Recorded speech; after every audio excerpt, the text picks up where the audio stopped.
The talk with Arvind Kolli కార్యక్రమానికి స్వాగతం. గత కొద్ది కాలంగా సుమారుగా గత వారం రోజులుగా తెలంగాణ రాజకీయాలు మొత్తం రాజీనామాల చుట్టూ తిరుగుతున్నాయి. రుణమాఫీ రాజీనామాల చుట్టూ తిరుగుతున్నాయి. రుణమాఫీ కేంద్రంగా రుణమాఫీ అనే ప్రధాన అస్త్రంతో ఎన్నికల్లో కాంగ్రెస్ గెలిచింది అనే ఒక వాదన బీఆర్ఎస్ బలంగా తీసుకొస్తోంది. మరోవైపు తమ హామీలతో పాటు గత ప్రభుత్వం మీద ఉన్న వ్యతిరేకత కారణంగానే తాము అధికారంలోకి వచ్చానని ఎస్టాబ్లిష్ చేయడానికి కాంగ్రెస్ ప్రయత్నం చేస్తోంది. ఇది ఇట్లా ఉంటే అసలు రుణమాఫీ సాధ్యమా, రుణమాఫీ ఒక్కసారిగా రుణమాఫీ సాధ్యమా అనేది బీఆర్ఎస్ తీసుకొస్తున్నటువంటి అంశం. కేసీఆర్ నుండి మొదలుకొని స్థానిక నాయకుల వరకు బీఆర్ఎస్ నాయకులంతా చెప్తున్న ఒకటే ఒక మాట, అసలు ఇది ఒక్కసారిగా రుణమాఫీ సాధ్యం కాదు. ఈ అస్త్రంతో మేము పార్లమెంట్ ఎన్నికలకు వెళ్తున్నాం. ఇదే అస్త్రాన్ని పార్లమెంట్ ఎన్నికల తర్వాత కూడా వాడి అదే సందర్భంలో కాంగ్రెస్లో అసంతృప్తి జనరేట్ చేసి అధికారంలో ఉన్నటువంటి ప్రభుత్వాన్ని అస్థిరపరచాలని, సుస్థిర ప్రభుత్వాన్ని అస్థిరపరచాలని బీఆర్ఎస్ ప్రయత్నం చేస్తోంది. అసలు ఈ నేపథ్యంలో ఒకవైపు రేవంత్ రెడ్డి వ్యాఖ్యలు ఘాటుగా ఉంటే, మరోవైపు నుంచి దానికి కౌంటర్గా TRS party alias BRS party నుంచి హరీష్ రావు దానికి కౌంటర్ ఇస్తున్నారు. ఇటీవల కాలంలో వీళ్ళిద్దరి మధ్య పెరిగినటువంటి మాటల వేడి ఈరోజు మరొక అడుగు పడింది, మరొక మలుపు తిరిగింది. అమరవీరుల స్తూపం సాక్షిగా నేను నా రాజీనామా పత్రాన్ని ఇస్తున్నాను. ఈ రాజీనామా పత్రం ఒకవేళ ఆగస్టు 15 లోపు గనక హామీలన్నీ అమలు పరిస్తే ఈ రాజీనామా పత్రాన్ని యాక్సెప్ట్ చేయాలంటూ హరీష్ రావు రాజీనామా ఇచ్చారు. అసలు స్పీకర్ ఫార్మాట్లో లేని రాజీనామాని పట్టించుకోవాల్సిన అవసరమే లేదని రేవంత్ రెడ్డి చెప్తున్నారు. అసలు ఈ అంశంపై చర్చలోకి వెళ్లే ముందు అసలు రేవంత్ రెడ్డి ఏమన్నారో, దీనికి హరీష్ రావు చర్యకి రేవంత్ రెడ్డి ఇచ్చినటువంటి సమాధానం ఏంటో ఒకసారి చూద్దాం. పిసిఆర్ ఒకసారి బయట పే చేయండి. పనిచేసిన ప్రభుత్వమే పడిపోవాలంట. 10 ఏళ్ళు పనులకి ఇచ్చిన వీళ్ళేమో మూడోసారి మళ్ళీ కుర్చీలో కూర్చోవాలంట. చెప్పండి, ఈ 10 ఏళ్ళలో మీరు చేసింది ఏంది? 100 రోజుల్లో మనం చేసింది ఏంది? దూలం లెక్క పెరిగితే కాదు, దూడకున్న బుద్ధాన్ని ఉండాలని హరీష్ రావు మొన్న అన్నాడు, నేను 15 ఆగస్టు లోపల 2 లక్షల రూపాయల రైతు రుణమాఫీ చేస్తాను. నేనంటే, రేవంత్ రెడ్డి నువ్వు 15 ఆగస్టు లోపల చేయకపోతే నువ్వు రాజీనామా చేయాలా, నువ్వు చేస్తే నేను ఎమ్మెల్యే పదవికి రాజీనామా చేసి మళ్ళీ సిద్దిపేటలో పోటీ చేయను అన్నాడు. నేను ఆ సవాల్ను స్వీకరించి, మంచిది హరీష్ రావు గారు, నీ సిట్టి జేబులో పెట్టుకో రాజీనామాది, 15 ఆగస్టు తర్వాత సిద్దిపేటకు నీ శని వదులుతుంది, చింతమాడికలో పోయి చింతశెట్టు కింద వండుకో అని చెప్పిన. ఇవాళ ఏమంటుండే, అమరవీరుల స్తూపం దగ్గరకు పోయి దాన్ని కూడా ఆయనకి ఎప్పుడు మోసం చేయాలనిపిస్తే ఆ మోసానికి ముసుగు అమరవీరుల స్తూపం. తాటి చెట్టు లెక్క పెరిగితే కాదు నాయన, మోకాళ్ళలో కాదు అరికాళ్ళకు పోయినట్టు నీ తెలివితేటలు హరీష్ రావు. ఇప్పుడు కూడా నేను చెప్తున్నా హరీష్ రావు, నీ సవాల్ను స్పష్టంగా మేము స్వీకరిస్తున్నాం. 15 ఆగస్టు లోపల 2 లక్షల రూపాయల రుణమాఫీ చేస్తా, నీ రాజీనామా రెడీగా పెట్టుకో. రైతులకు రుణమాఫీ చేయకపోతే మాకెందుకు అధికారం? ఈ రైతులకు రుణమాఫీ చేయకపోతే ఆ రైతులు ఎవరు? మా వాళ్ళే కదా, మా కుటుంబాలే కదా, మా పరివారమే కదా. వాళ్ళ కోసము అయితే 30,000 40,000 కోట్లు అవుతుంది. కానీ ఏమైతుంది? నువ్వు కాళేశ్వరం దోసుకున్న 1,00,000 కోట్ల కంటే ఎక్కువనా? హైదరాబాద్ చుట్టూతో నువ్వు ఆక్రమించుకున్న వేలాది ఎకరాల కంటే ఎక్కువనా? అది రేవంత్ రెడ్డి మాట. మొత్తం కేసీఆర్ టార్గెట్గా రేవంత్ రెడ్డి చేస్తున్నటువంటి విమర్శల పరంపరలో ఇప్పుడు హరీష్ మీద ఈ దాడి మొదలైంది. హరీష్ రావు రేవంత్ రెడ్డి మధ్య జరుగుతున్నటువంటి ఈ మాటల యుద్ధం, అదే సందర్భంలో రాజీనామా సవాళ్లు ఎటు తీసుకెళ్తున్నాయి తెలంగాణ రాజకీయాన్ని? నిజంగానే ఆగస్టు 15 లోపు ఒకవేళ కాంగ్రెస్ కనుక ఈ హామీని నిలబెట్టుకుంటే ఎటువైపు వెళ్ళబోతుంది, ఒకవేళ నిలబెట్టుకోకపోతే ఎటువైపు వెళ్ళబోతుంది తెలంగాణ రాజకీయం అనేది ఆసక్తిదాయకంగా మారింది. ఈ క్రమంలోనే ఈ అంశంపై చర్చిద్దాం. మనతో పాటు పాల్గొంటున్నారు డాక్టర్ జీవి రామాంజనేయులు గారు, సెంటర్ ఫర్ సస్టైనబుల్ అగ్రికల్చర్ నుంచి, అలాగే ఆయన వ్యవసాయ శాస్త్రవేత్త కూడా. అలాగే ప్రొఫెసర్ ఆల్తాస్ జానయ్య గారు, ప్రొఫెసర్ జానయ్య గారు వ్యవసాయ ఆర్థిక శాస్త్రవేత్త, బహుశా అంటే చాలా ప్రముఖ వ్యవసాయ ప్రొఫెసర్గా చెప్తారు. అలాగే ప్రొఫెసర్ వినాయక్ రెడ్డి గారు మనతో ఉన్నారు. ప్రొఫెసర్ వినాయక్ రెడ్డి విశ్రాంత ఆర్థిక శాస్త్ర అధ్యాపకులు. స్వాగతం ముగ్గురికి. ముందు మనం ఒకసారి రామాంజనేయులు గారి దగ్గరికి వెళ్దాం. రామాంజనేయులు గారు, ఎట్లా చూస్తున్నారు? ఒకవైపు రాజకీయ వాద ప్రతివాదాలు చూస్తున్నాం, మరోవైపు అంటే రాజీనామాల సవాళ్ళు చూస్తున్నాం. వీటన్నిటిని పక్కన పెడితే ఈ గత ఎన్నికల్లో 2023 ఎన్నికల్లో ఈ హామీ ఏ మేరకు పనిచేసింది? అదే సందర్భంలో ఈ హామీ వాస్తవ రూపం దాల్చేటటువంటి పరిస్థితి ఎంతవరకు ఉంది? రామాంజనేయులు గారు. ఇక్కడ అందరికీ నమస్కారం. ఇక్కడ మనం అర్థం చేసుకోవాల్సింది రెండు సమస్యలు ఉన్నాయి మన ఎదురుగా. ఒకటి, ఇప్పుడు అధికారంలోకి వచ్చిన కాంగ్రెస్ చేసిన ప్రామిస్ ఏదైతే ఉందో, ఒక విడతలోనే మొత్తం అంతా కూడా రుణమాఫీ చేస్తాము, అది 2 లక్షల వరకు చేస్తాము అన్నది. గత ప్రభుత్వము 4 విడతలలో ₹1,00,000 వరకు చేస్తాము అన్నది చెయ్యలేక చతికిలబడిన పరిస్థితి ఉన్నది. దాని సమస్యలు మళ్ళా మాట్లాడుకుందాం. అది చేయలేని పరిస్థితి మన ఎదురుగానే ఉన్నది. ఆ పరిస్థితులలో ఇప్పుడున్న ప్రభుత్వము 2 లక్షలు ఒకేసారి చేస్తాము అన్నది చేయగలుగుతుందా అన్నది ఆర్థికంగా ఆలోచిస్తే జరిగే పని కాదు. ఓకే, ఇది అసలు ప్రామిస్ చేయటమే ఒక తప్పు. తర్వాత దాని వలన గెలిచారా లేదా అన్నది తీసుకుంటే, నేను అనుకోవటము రైతులతో మాట్లాడిన దాన్ని బట్టి కానీ, లేకపోతే నాకు గ్రామాలలో, మేము తెలంగాణ గ్రామాలలో మేము చూసిన దాన్ని బట్టి కానీ, రుణమాఫీ చేస్తారు అన్నదే మెయిన్ ఎజెండా అయితే కాదు. ఓకే, ఇది నాకున్న విషయం.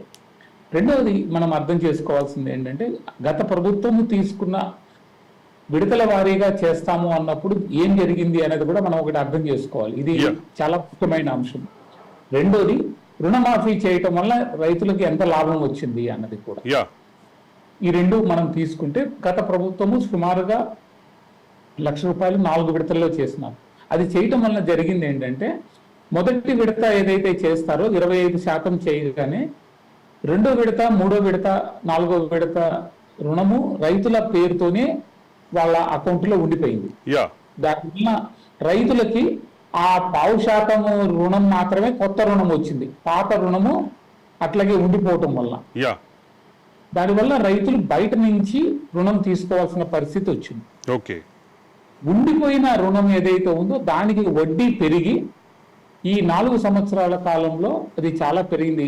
ప్రభుత్వం ఏమో ఈఎంఐ లాగా మొదట ఉన్న రుణాన్ని 4 భాగాలు చేసి సర్దేసింది, కానీ నిజానికి ఆ మిగిలిన 3 భాగాలు రైతుల అకౌంట్ లో ఉండటం వల్ల ఎంత ప్రభావం పడింది రైతుల మీద అన్న దాని మీద అంచనా వేయలేదు వాళ్ళు. ఈ సమస్య గుర్తించిన తర్వాత ఈ సమస్యను ఎట్లా పరిష్కరించాలి అన్న ఆలోచన లేకుండా ఇప్పుడున్న కాంగ్రెస్ ప్రభుత్వము, కాంగ్రెస్ పార్టీ మొత్తం ఒకేసారి చేసేస్తాము అన్నారు. అంటే 4 విడతలు చేయటం వల్ల రైతులకు పెద్దగా ఏమీ ప్రభావం కనిపించలేదు కాబట్టి ఒకేసారి చేస్తాము అన్నారు. ఒకేసారి చేయటం వల్ల పడే ఆర్థిక ప్రభావం ఎంత అన్నది అంచనా లేదు. ఆ డబ్బులు ఎక్కడి నుంచి తీసుకొస్తామన్నది కూడా అంచనా లేదు. దానికి ముఖ్యమంత్రి ఒక ప్రతిపాదన చేశారు. అంటే దానికి సంబంధించిన సబ్జెక్ట్ లోకి వెళ్దాం. అంటే ఆల్రెడీ మనతోటి ప్రొఫెసర్ వినాయక్ రెడ్డి ఉన్నారు, అలాగే మన జానయ్య గారు ఉన్నారు కాబట్టి ఆ సబ్జెక్ట్ లోకి వెళ్దాం. కాదండి, సమస్య నేను చెప్తున్న సమస్య ఏంటంటే, మహా చేయగలిగితే ఆ రుణము రైతుల నుంచి తీసుకుని ప్రభుత్వం మీదకి వేసుకుంటాం తప్ప సమస్య పరిష్కారం కాదు. ప్రభుత్వం మీద వేసుకున్నాము అనుకుంటే అది వచ్చే ప్రభుత్వానికి ట్రాన్స్ఫర్ చేస్తాము తప్పితే రుణము ఈ మాఫీ పరిష్కరించడానికి ఒక నిర్దిష్టమైన ప్రణాళిక అయితే ఉన్నట్టుగా కనిపించట్లేదు. ఇప్పుడు దీన్ని రాజీనామాలతో ముడితి పెట్టి అది ఒక రాజకీయంగా చర్చించిన దానికంటే, ఈ రుణమాఫీలో సమస్యలు ఏమున్నాయి అన్న దాని గురించి చర్చించి ఒక నిర్దిష్టమైన ప్రణాళికతో అటు అధికారంలో ఉన్న పార్టీ కానీ అపోజిషన్ లో ఉన్న పార్టీ కానీ రావాలి. కానీ ఇట్లాగా ఒకళ్ళ మీద ఒకళ్ళు సవాళ్ళు విదురుకొని రాష్ట్రాన్ని ఇంకా అప్పుల పాలు చేస్తే ఇంకొంత సమస్య జటిలం అవుతుంది తప్పితే పరిష్కారం అవ్వదు. ధన్యవాదాలు. అయితే అదే సందర్భంలో జానయ్య గారు, రాష్ట్ర ప్రభుత్వం ఏదైతే ప్రతిపాదన చేసిందో, అంటే ఈ మొత్తాన్ని ప్రభుత్వ ఖాతాకు మలుచుకొని దానికి కొంత రెవెన్యూని చూపిస్తూ రుణాన్ని తీసుకోవాలన్న ప్రతిపాదన ఏదైతే చేసిందో, దీనికి సంబంధించి మనం గతంలో కూడా కొన్ని సందర్భాల్లో మాట్లాడుకున్నాం. ఈ ఈ ప్రతిపాదన ఎట్లా వర్కౌట్ అవుద్ది అంటారు? అందరికీ నమస్కారం. యా, ముఖ్యంగా తెలంగాణ రైతాంగానికి ప్రత్యేక ఆ, నమస్కారాలు. యా, మొట్టమొదటగా నా మిత్రుడు రామాంజలి గారు ఈ గత ప్రభుత్వం ఉన్న 1 లక్ష రుణమాఫీని 4 విడతలుగా అన్నారు. అది 4 విడతలు కాదు, 4 దశలుగా చేశారు. అంటే ఒక రైతుకున్నది 25% చేయలే. 25,000 లోపున్న రైతులందరికీ ఒకసారి, 25 నుంచి 50,000 లోపులందరికీ ఒకసారి, 50 నుంచి ఎబో 75 అట్లా ఉన్న ఒకసారి, 75 అండ్ ఎబో ఉన్న వాళ్ళకి ఒకసారి, అట్లా రైతులను దశల వారీగా రైతులు విడదీశారు తప్ప ఉన్న రుణాన్ని విడదీయలే 4 భాగాలుగా. ఐ థింక్ అది చిన్న కరెక్షన్. అయితే జానయ్య గారు ఒక క్లారిటీ, 2014లో అధికారంలోకి వచ్చినప్పుడేమో రామాంజనేయులు గారు చెప్పినట్లుగా 4 విడతలుగా చేశారు. రెండో పక్కన అంటే 2018లో అధికారంలో వచ్చినప్పుడేమో మీరు చెప్పినట్లుగా 4 దఫాలుగా చేశారు. అయితే ఏదైనా రామాంజనేయులు గారు స్పష్టంగా చెప్పినట్టుగా యా, గత 10 సంవత్సరాలలో ఏదైతే రుణమాఫీ చేస్తామని రైతాంగానికి చెప్పారో యా, అది చేసే విధానం వల్ల రైతులకు పెద్ద ప్రయోజనం జరగలేదు. ఓకే, ఏమాత్రం ఓన్లీ పేపర్ ట్రాన్సాక్షన్ తప్ప రైతులకు రియల్ గా రుణం అనేది రాలేదు. దానివల్ల పెనాల్టీ ఇంట్రెస్ట్ రూపంలో ఎంతో కొద్ది మాఫీ అయింది. ఆ ఇంట్రెస్ట్ రూపంలో తప్ప వాస్తవానికి వాళ్ళు రుణ విముక్తులు కాలేదు. ఇది స్పష్టం. ఇక ప్రస్తుత పరిస్థితి చూస్తే మన రైతాంగంలో ఉన్న సంక్షోభానికి ప్రధానంగా ఈ క్రెడిట్ క్యాష్ రూపంలో దొరకకపోవటం, సంక్షోభంలో ఉండటం అనేది మనం చూస్తున్నాం. దీనికి పరిష్కారం ఏంటంటే ఏకకాలంలో పంట రుణాలని అప్ టు 2 లక్షల వరకు పంట రుణాలు ఎన్నున్నాయి ఏకకాలంలో రుణమాఫీ చేస్తామని కాంగ్రెస్ పార్టీ చెప్పింది. అది సాధ్యము. ఇది మిత్రులు రామాంజలి గారు ఇది సాధ్యం కాదంటున్నారు. దీని వెనకాల చాలా ఎక్సర్సైజ్ జరిగింది.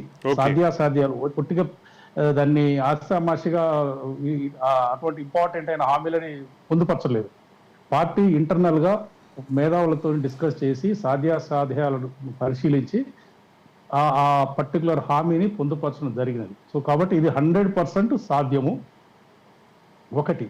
రెండవది, ఇక ఈ సవాళ్ళు ప్రతి సవాళ్ళు అనేది మన రాజకీయంగా కొంచెం పక్కకు పెడితే 2 లక్షల రుణమాఫీ అనేది ఏకకాలంలో చేయటానికి డిఫరెంట్ ఆప్షన్స్ మోడల్స్ ని ప్రభుత్వం ఆల్రెడీ ఎక్స్ప్లోర్ చేసి ఒక ఆప్షన్ ఏంటంటే వైబుల్ ఆప్షన్ ఏంటంటే ఫస్ట్ రైతులను రుణ విముక్తి చేయాలి. ఇది కాంగ్రెస్ పార్టీ ఇచ్చిన స్పష్టమైన హామీ. ఈ రుణ విముక్తి చేయడానికి ఉన్న ఏకైక మార్గం అందరినీ మొత్తం టోటల్ గా ఉన్న 75-80 లక్షల రైతు కుటుంబాలకు రుణ విముక్తి, అందరూ రుణాలు తీసుకోవాలని లేదు. ఎంతమంది అయితే పంట రుణాలు పెండింగ్ లో ఉన్నాయో December 7 వరకు అని అంటున్నారు. December 7 అనేది అది కరెక్ట్ గా మనకు తెలియదు. December 7 2వ తారీఖు ఏదో ఉంటుంది. ఆ డేట్ వరకు ఉన్న పంట రుణాలు అప్ టు 2 lakhs వరకు చేస్తామని చెప్పారు. దానికి తీసుకున్న అప్రోచ్ ఏమిటంటే దాదాపుగా ఒక రఫ్ అంచనా ఇది 30,000 కోట్ల వరకు ఉంటుందని. 30,000 కోట్ల నుంచి 36,000 కోట్ల మధ్యలో ప్రాథమికమైన అంచనా చెప్తాము. అయితే ఇక్కడ బ్యాంకర్స్ కూడా కొంత ఈ కమ్యూనికేషన్ గ్యాప్ ఉన్నది. మొత్తం 2 లక్షల రుణమాఫీ అనేది దీని పంట రుణాలు మాత్రం సపరేట్ చేయాలి. వీళ్ళు టోటల్ అప్ టు 2 lakhs అనేది టోటల్ గా అంటే అందులో క్యాపిటల్ సంబంధించిన లాంగ్ టర్మ్ లోన్స్ కూడా అందులో ఇంక్లూడ్ చేసినట్టు మాకు అర్థమైంది. దాన్ని సపరేట్ చేస్తే 2 లక్షల పంట రుణాల మాఫీ ఏకకాలం అనేది కాంగ్రెస్ పార్టీ ఇచ్చిన హామీ. ఆ పంట రుణాల వరకు కనుక అప్పుడు 2 లక్షలు తీసుకుంటే అది 30,000 కోట్ల కంటే తక్కువ ఉంటుంది. మన ప్రభుత్వం కాంగ్రెస్ పార్టీ చెప్పింది కూడా పంట రుణాల మాఫీ అని చెప్పారు తప్ప మీరు ట్రాక్టర్కో బావులకో మోటార్లకో తీసుకున్న టర్మ్ లోన్స్ మాఫీ చేస్తే చెప్పలేదు. సో కాబట్టి పంట రుణాల మాఫీ 2 లక్షల వరకు మొత్తం మాఫీ చేయాలనుకుంటే 30,000 లోపే ఉంటుంది. అది ఇంకా ఎక్సర్సైజ్ జరుగుతున్నది. మాకు తెలిసిన వరకు అయితే బ్యాంకర్స్ తోని ప్రభుత్వ అధికారులతో ఆ ఎక్సర్సైజ్ జరుగుతుంది. ఒకసారి అది ఆ లెక్క కరెక్ట్ గా వచ్చిన తర్వాత బెనిఫిషరీస్ ఎంత, అమౌంట్ ఎంత అని సెకండ్ స్టెప్ ఏంటంటే ఈ డబ్బులన్నీ ఈ అప్పు అంతా ప్రభుత్వం అకౌంట్ లోకి ఒక ప్లాట్ఫామ్ క్రియేట్ చేసి తీసుకొని ఒక ఎస్పీవి క్రియేట్ చేస్తారు. ఒక స్పెషల్ పర్పస్ వెహికల్ క్రియేట్ చేస్తారనే టాక్ కూడా ఉంది. అది ఒక స్పెషల్ ప్లాట్ఫామ్ ఒకటి క్రియేట్ చేసి ఎక్కడైతే మనకు రెవెన్యూ వచ్చే ప్లాట్ఫామ్, అది రెవెన్యూ వచ్చే గవర్నమెంట్ కి వచ్చే రెవెన్యూ వచ్చే ప్లాట్ఫామ్ క్రియేట్ చేసి ఆ లోన్ ని ఆ ప్లాట్ఫామ్ టేక్ ఓవర్ చేసుకొని ఈఎంఐ రూపంలో మన ఇల్లు కనుక తాకట్టు పెట్టి మనం ఎలాగో లోన్ తీసుకుంటాం, రెగ్యులర్ గా ఈఎంఐ కట్టుకుంటూ పోతుంటాం. సో ఈ రెవెన్యూ ఏదైతే ప్లాట్ఫామ్ ఉందో రెవెన్యూ వచ్చే ప్లాట్ఫామ్ కు అటాచ్ చేసేస్తారు ఆ లోన్ మొత్తం, 20,000 కోట్ల 30,000 కోట్ల వాట్ ఎవర్ అర్హతలు ఉన్న తర్వాత ప్రభుత్వం దాని ద్వారా ఈఎంఐలు నెలకు 600 కోట్ల 700 కోట్ల దాని ప్రకారం కట్టుకుంటా పోతుంటారు. సో దీని వల్ల ఏంటంటే ముఖ్యంగా రైతులకు ఫస్ట్ టోటల్ గా రుణముక్తి జరిగితే వెంటనే వాళ్ళకు ఇమీడియట్ గా బ్యాంకుల నుంచి రుణం తీసుకునే అవకాశం ఉంటుంది. ఈ ప్రైవేట్ అప్లోకి పోయే అవకాశం లేదు. కాబట్టి ఇది పర్టికులర్ సాధ్యము, 100% ఇది సాధ్యము. ఒకటి ఏంటంటే ఏ ప్రభుత్వం అయినా ప్రజాస్వామ్యంలో రాజకీయ చిత్తశుద్ధి ఉంటే, పొలిటికల్ కమిట్మెంట్ ఉంటే ఏది అసాధ్యం కాదు. గత ప్రభుత్వాలకు పొలిటికల్ కమిట్మెంట్ లేదు. కేవలం ఒక హామీలు చేయటం, రైతులను మోసం చేయటం, ఓట్లు వేయించుకోవటం, తర్వాత రకరకాల కండిషన్లను రకరకాల మోసాలు చెప్పి తర్వాత తప్పించుకోవటం. 2 సార్లు రుణమాఫీ చేస్తామని చెప్పారు కానీ చేయలేదు కదా, ఏదో ఆషామాషిగా చేశారు. అది ఈవెన్ వడ్డీలకు కూడా సరిపోలేదు, పెనాల్టీ వడ్డీలకు కూడా సరిపోలేదు. కాబట్టి ఆ అనుభవాలను దృష్టిలో పెట్టుకొని ఈసారి 2 లక్షల రుణమాఫీ అనేది ఒకేసారి అవకాశం ఉన్నది, చేస్తారు. అది ఆగస్ట్ 15 లోపల కంపల్సరీగా చేస్తారు, ముఖ్యమంత్రి గారు స్పష్టంగా చెప్పారు. దానికి సంబంధించిన అంత ఎక్సైజ్ కూడా మొదలైనది. అది ఆగస్ట్ 15 ఆగస్ట్ 1 లో కూడా చేసే అవకాశం ఉన్నది. ఇది రాజకీయ మాట్లాడదాం. వినాయక్ రెడ్డి గారు చెప్పండి, ఏంటి ఎట్లా ఉంది ఏంటి దీనికి ఆర్థిక శాస్త్రంగా చదివిన వారిగా బోధించిన వారిగా మీ అభిప్రాయం ఏంటి, మీ అంచనా ఏంటి? ఇంతకుముందు ఇద్దరు ప్యానలిస్టులు మాట్లాడినట్టు రామాంజనేయులు గారు అన్నట్టు ఇది అంత సులభమైన విషయం అయితే ఏం కాదు. ఓకే, ఎందుకు అంటే ఇప్పటికే బడ్జెట్ లోపల 25,000 కోట్లు పైన కేవలం వడ్డీలకి అసలుకే పోతుంది. ఓకే, జీతాలకి అవన్నీ పోతున్నట్లయితే 60+% ఎస్టాబ్లిష్మెంట్కే పోతుంది. ఇంకా 60% తర్వాత వచ్చేది ఎంత బడ్జెట్ ఉంటుంది, ఇన్ఫ్రాస్ట్రక్చర్కి ఎంత, వీటన్నిటికీ కూడా ఎట్లా చేస్తారు డెవలప్మెంట్ వర్క్స్కి, రకరకాల డెవలప్మెంట్ వర్క్స్ ఉంటాయి.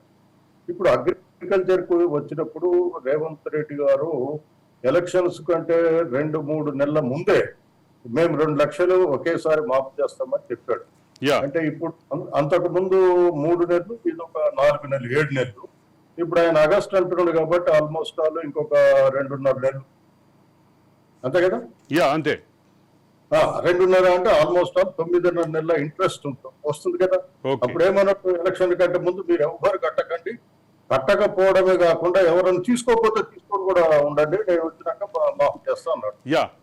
అన్నయ్య గారు చెప్పినట్లు ఏమవుతుంది, ఒక స్పెషల్ పర్పస్ వెహికల్ చేసి ఆ లోన్ అంతా కూడా వీళ్ళ మీద గవర్నమెంట్ అకౌంట్ లో తీసుకుంటారు అనుకోండి. గవర్నమెంట్ అకౌంట్ లో తీసుకున్నంత మాత్రాన్ని సరిపోదు కదా, దానికి మళ్ళీ రిపేమెంట్ అయితే చేయాలి కదా. ఇప్పుడు ఇంతకుముందు కేసీఆర్ కూడా ఏమంటాడంటే ఈ మన మేడిగడ్డ కాళేశ్వరం తీసుకున్నది ఆల్రెడీ అప్పు కట్టడం అయిపోయింది అన్నాడు. ఇప్పుడు బ్యాంక్ వాళ్ళు నోటీస్ ఇచ్చి దాన్ని దివాలా కింద కూడా డిక్లేర్ చేస్తామనే పరిస్థితులు ఈ రోజు తెలంగాణలో నెలకొన్నాయి. ఒక ప్రధానమైన అంశం ఇక్కడ చర్చకు వస్తుంది. అంటే కొంత రాబడి వచ్చే శాఖలకి సంబంధించిన ముందు రాబడిని తనఖాగా పెట్టి, అంటే ఎస్క్రో ఏదైతే ఉంటుందో ఆ ఎస్క్రోని తనఖాగా పెట్టి ఈ మొత్తాన్ని రుణంగా తీసుకుని దాన్ని బ్యాంకులకి నెలవారీ వాయిదాలతో కట్టే ఉద్దేశంతో రాష్ట్ర ప్రభుత్వం ఉంది అనేది ఒక వాదన వినిపిస్తోంది. దీనికి సాధ్యాసాధ్యాలు మీరు ఎట్లా చూస్తారు? ఇప్పుడు మీరు తెలియంది కాదు, ఇప్పటికే దాదాపు 25-35 వేల కోట్లు పెండింగ్ ఉన్నాయి, రకరకాల బిల్స్ గవర్నమెంట్ లో. అది రిటైర్మెంట్ అయిన టీచర్స్ అనుకోండి, వర్క్ డిపార్ట్మెంటల్ వర్క్స్ అనుకోండి, ఇరిగేషన్ వర్క్స్ అనుకోండి, R&B వర్క్స్ అనుకోండి, రకరకాలైన 35 నాకు తెలిసినంత వరకు అయితే 35,000 to 40,000 crores వరకు బిల్స్ పెండింగ్ లో ఉన్నాయి.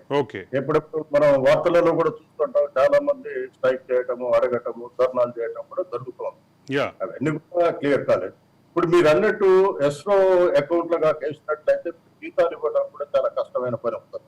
ఓకే, వీళ్ళు ఫస్ట్ జీతాలు ఇస్తామన్నారు కాబట్టి ఏదో కొంత ఇవ్వగలుగుతున్నారు కొన్ని చోట్ల. కానీ వినాయక్ రెడ్డి గారు, మీకు ఒక విషయం గుర్తు చేస్తాను ఈ సందర్భంగా. ఆంధ్రప్రదేశ్ ప్రభుత్వం ఎక్సైజ్ రాబడిని తనఖాగా పెట్టి, ఎక్సైజ్ రాబడిని చూపిస్తూ దాన్ని ప్రొజెక్ట్ చేస్తూ ఒక కొంత వాల్యూమ్ ఆఫ్ రుణం తీసుకుంది అని గతంలో ఒక 3 సంవత్సరాలు 2 సంవత్సరాలుగా విస్తృతంగా చర్చలో ఉంది. అవును, ఆ రకమైనటువంటి పరిస్థితి ఇక్కడ ఏమన్నా జనరేట్ అయ్యే అవకాశం ఉందా? ఒకటి ఇంతకు ముందు మేము మాట్లాడుకున్నప్పుడు ఈ డిబేట్స్ లో కూడా మాట్లాడుకున్నాం ఏమంటే, గత ప్రభుత్వం ఎక్సైజ్ మీద ఎక్కువగా ఆధారపడి గ్రామీణ ప్రాంతాలలో బెల్ట్ షాప్ కూడా ఓపెన్ చేయించి విపరీతమైన ఆదాయాన్ని సంపాదించుకున్నదనేది మనం చెప్తున్నాము. అది ఎక్సైజ్ సూపరింటెండెంట్ల దగ్గర నుంచి ఎక్సైజ్ నడిపించడం అనేది అంతకంటే దారుణం ఇంకోట్లేదు. ఎందుకంటే ఇప్పుడు ఇదే రేవంత్ రెడ్డి గారు ఏమన్నారు, నేను వచ్చిన తర్వాత బెట్ షాపులన్నీ బంద్ చేయిస్తాను అంటే నేను ఆంధ్రప్రదేశ్ తో పోలిక తీసుకొచ్చింది ఒక ఎక్సైజ్ ని తనఖా పెట్టి చేశారు అనేటటువంటి విషయంలో తప్ప, ఇక్కడ ఎక్సైజ్ కాకుండా ట్రాన్స్పోర్ట్ రెవెన్యూ ఉంటుంది, అదే సందర్భంలో మున్సిపల్ అడ్మినిస్ట్రేషన్ రెవెన్యూ ఉంటుంది, రిజిస్ట్రేషన్ల శాఖ, తెలంగాణలో రిజిస్ట్రేషన్ శాఖ ఆదాయం కూడా గణనీయమైనటువంటి ఆదాయమే. ఈ ఆదాయాల్లో ఏదో ఒక దాన్ని తనఖాగా పెట్టి తీసుకొచ్చే అవకాశం ఏ మేరకు ఉంది అనేది నా ప్రశ్న. మీరు ఇన్ని ఆదాయాలు వస్తున్నా కానీ వీళ్ళ ఖర్చులకే సరిపోతుంది కదా. ఇన్ని డిపార్ట్మెంట్ రిజిస్ట్రేషన్ అనుకోండి, లేకపోతే ట్రాన్స్పోర్ట్ ఆదాయం అనుకోండి, వీళ్ళకి వచ్చే ట్యాక్సెస్ అనుకోండి, ఇవన్నీ కలిస్తేనే ప్రభుత్వం లోపల చేయలేకనే విపరీతమైన అప్పులు చేసిపోయింది కదా గత ప్రభుత్వం. మనమే అనుకున్నాం కదా 7 లక్షల కోట్లు అప్పులు చేసిందని మనం స్వయంగా చూసాము, చర్చించాము, ప్రజలకు కూడా చెప్పగలిగినాము, చెప్పగలిగాము. వీళ్ళు అదనంగా వచ్చే ఇప్పుడు ట్యాక్సెస్ వేయకుండా అదనంగా వచ్చే ఆదాయ మార్గాలు ఏంటి అని చెప్పగలగాలి కదా. మేము చేస్తామంటారు. ఇంతకుముందు జగన్ గారు అన్నట్లు ఏంటంటే ఒక స్పెషల్ పర్పస్ వెహికల్ చేస్తారు, బ్యాంకు మొత్తం రుణాలు తీసుకుంటారు, రైతులకి ట్రాన్స్ఫర్ చేస్తారు, ఇట్ ఓకే. కానీ వాట్ ఈస్ ద నెక్స్ట్, వచ్చే పరిణామాలు ఏంటి? ఆర్థిక వ్యవస్థ మీద వచ్చే ఒత్తిడి ఎంత? జానయ్య గారు, ప్రధానంగా ఈ స్పెషల్ పర్పస్ వెహికల్ ఏదైతే proposal whether it is a special purpose vehicle or special platform లేదా స్పెషల్ కార్పొరేషన్, ఉన్న 4-5 ఆప్షన్స్ లో మనం 3 మాట్లాడేసాం. ఇక్కడ దీని ప్రతిపాదన ఏదైతే ఉందో ఎఫ్ఆర్బిఎం లిమిట్ కి అందకుండా చేయటం కోసమే తప్ప మరొక రుణాన్ని తీసుకొచ్చి రాష్ట్రం మీద, రాష్ట్ర ప్రభుత్వం మీద పెంచుతున్నారనేటువంటి విమర్శలు ఉన్నాయి. దీన్ని ఎట్లా చూడాలి? ఇంకొక ఇంపార్టెంట్ మనం తేడా కూడా గమనించాలి. గతంలో చేసిన అప్పులకు ఒకవేళ ఇప్పుడు ఈ కొత్తగా ఒక ప్రత్యేక ప్లాట్ఫామ్ క్రియేట్ చేసి దాన్ని రైతుల రుణాలని టేక్ ఓవర్ చేసుకోవడానికి ఉన్న తేడా ఏమిటంటే, గత ప్రభుత్వము 10 ఏళ్లలో డిఫరెంట్ కార్పొరేషన్స్ నుంచి కానీ డిఫరెంట్ ఎఫ్ఆర్బిఎం పరిధిలో లోబడి కానీ తీసుకున్న అప్పులు ఎక్కడ పెట్టారు? ఇరిగేషన్ కు, మిషన్ భగీరథ అని కాకతీయాలు అక్కడ విపరీతమైన అవినీతి, దాదాపుగా విపరీతమైన, మీకు 20 నుంచి 30% అంటారు, దానికి లెక్క లేదు. ఒక్కొక్క లెవెల్ ఒకరికి 6% అని, ఒకరికి 4%, ఈ పర్సంటేజ్లని లెక్క పెట్టుకుంటా పోతే కింది నుంచి పై స్థాయి వరకు దాదాపుగా మీకు సగానికి సగం అవినీతి కూరుకుపోయారు. ప్రతి రూపాయి ఇక్కడ ఏంటిది 30,000 కోట్లు 25,000 ప్రతి రూపాయి ఇక్కడ టేక్ ఓవర్ చేసిన ప్రతి రూపాయి రైతులకు వెళ్ళిపోతుంది. ఒక్క పైసా కూడా 1% కూడా ఇక్కడ అవినీతికి స్కోప్ లేదు. ఎందుకంటే డైరెక్ట్ రైతు రుణాన్ని తీసుకుంటున్నాం, దాన్ని కరెక్ట్ రైతు అకౌంట్లోకి పోతున్నది. ఇక్కడ ఎలాంటి లీకేజ్ లేదు. ఇది ఇంపార్టెంట్. ఇది ప్రత్యక్షంగా మనం అప్పు చేసిన ఒక తృప్తి ఏంటంటే మన రైతాంగానికి మనం ప్రత్యక్షంగా మనం మేలు చేశామనే ఒక తృప్తి ఉంటుంది. గత ప్రభుత్వం ఈవెన్ రైతు బంధు కూడా మేము ప్రత్యక్షంగా ఇచ్చామంటారు, కానీ సగానికి సగం రైతు కాని రైతులకు, సాగులోని లేని భూములు కూడా ఇచ్చారు. రైతుల పేరు మీద అలా దోపిడీ కూడా జరిగారు. ఏ విధంగా చూసినా గత ప్రభుత్వంలో ఈ అప్పులకు ప్రధాన కారణం కొంత ఇన్ఫ్రాస్ట్రక్చర్ కు తీసుకుంటారు, అవసరం కొంత మిస్అప్రోప్రియేషన్ కూడా జరిగింది అనేది మీ కంక్లూజన్. కొంత కాదు, కని వినని రీతిలో అవినీతి జరిగి ఇలా ఖాళీగా స్లిప్పర్ చెప్పులు వేసుకొని తిరిగి మంత్రులైన వాళ్ళు 1,000 కోట్లు, లక్షల కోట్లు కాకుండా అందరు కలిపితే లక్షల కోట్లు అవుతుంది, కానీ వ్యక్తిగతంగా చూస్తే 1,000 కోట్లు ఈరోజు సంపాదించుకొని దేశాన్ని వదిలిపెట్టిపోయారు అధికారులు కూడా కొంతమంది. సో కాబట్టి అలాంటి పరిస్థితి ఇక్కడ లేదు.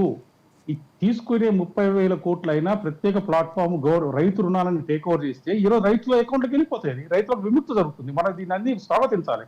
నో డౌట్ కొంత ఆర్థిక భారం పడుతుంది, ఆర్థిక భారం లేకుండా మనం రుణమాఫీ చేయలేదు. కానీ దీంట్లో ఉన్న తేడా అది గత ప్రభుత్వం ఈ ప్రభుత్వం. జీవి రామాంజనేయులు గారు, అరవింద్ గారు 2 విషయాలు వినాయక్ రెడ్డి చాలా కరెక్ట్ గా చెప్పారు. అంటే విషయం ఏంటంటే మనం దీన్ని ఆర్థిక కోణంలో చూడాలి కానీ పార్టీల పరంగా చూడకూడదు. చాలా ముఖ్యమైన అంశం అది. సమస్యని మనం ఒక చోటు నుంచి ఇంకో చోటికి ట్రాన్స్ఫర్ చేసి కాంపౌండ్ చేస్తున్నామా లేదా అన్నది. గత ఆంధ్రప్రదేశ్ లో గత ప్రభుత్వం, తెలుగుదేశం ప్రభుత్వం కూడా ఇలా స్పెషల్ పర్పస్ వెహికలే క్రియేట్ చేసింది రైతు సాధికార సంస్థ పేరుతో. రైతు సాధికార సంస్థ కూడా ఇలాగే రుణం అంతా కూడా రైతుల రుణాలన్నీ తీసుకుని అక్కడి నుంచి పే చేయడానికి ప్రయత్నం చేస్తుంది. సో వీటన్నిటిలో జరిగేది ఏంటంటే అది ప్రాక్టికల్ గా సాధ్యం కాలేదు. అదేనండి. అంటే టెక్నికల్ గా సాధ్యం కాలేదు అన్న విషయము మనము ఆలోచించాల్సిన విషయము. అది ప్రభుత్వాలు చిత్తశుద్ధి మీద ఆధారపడి కాదు, నిజానికి ఆర్థికంగానే దీని సమస్య. అది చివరికి ఆల్దాస్ జానయ్య గారు రేపు పొద్దున ముఖ్యమంత్రి అయినా, రామాంజనేయులు రేపు పొద్దున ఆర్థిక శాఖ మంత్రి అయినా సమస్యగానే ఉంటుంది తప్పితే అది మనము పరిష్కరించలేదు. కోరిక తీరాలైతే మేము మీ సహచర మిత్రులుగా కోరుకుంటాం. అంటే మనం అర్థం చేసుకోవాల్సింది, జానయ్య గారు మీరు మాట్లాడుతున్నప్పుడు నేను మాట్లాడలేదు, కొంత సమస్య ఏంటంటేనండి, ఇంత భారము ప్రభుత్వం మీద పడితే ఇప్పుడున్న ఆర్థిక వనరులు, ఆదాయ వనరులు కాకుండా కొత్తగా ఏమన్నా సృష్టించబోతున్నామా అన్నది చాలా కీలకమైన అంశం. ఆ పాయింట్ మీద పని చేయకుండా ఒక లీగల్ మెకానిజం దీని బదులు ఇంకోటి క్రియేట్ చేస్తాము అన్నది సమస్యని ఒక చోటు నుంచి ఇంకో చోటికి మార్చడమే తప్ప సమస్య పరిష్కారం కాదు.